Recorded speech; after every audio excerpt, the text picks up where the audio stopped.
How can you give me medications to treat me without knowing the diagnosis? A question from one of my patients.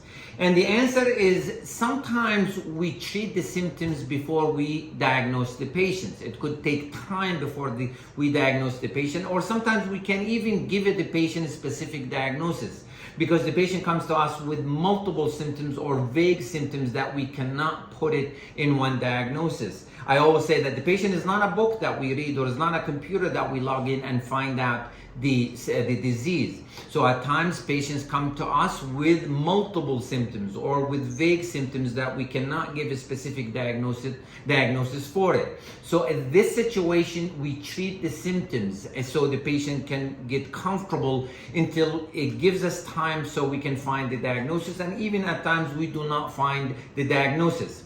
Furthermore, sometimes we use the medication to diagnose and treat at the same time. So for instance, a patient comes to me with certain movements or symptoms that are suspicious for a seizure or seizure disorder, but the EEG is normal, the MRI is normal. So to confirm the diagnosis, we might use an anti-epileptics or seizure medications to treat and diagnose at the same time. So if I give the medication and the symptoms improve, that can make me think that this is the right diagnosis, that the patient has seizure. So I use the medication to diagnose and treat. So the bottom line, not always we can find the specific diagnosis or we can diagnose the patient quickly. So at times we use the medications either to treat the symptoms or we use the medications to diagnose and treat the patient. Thank you.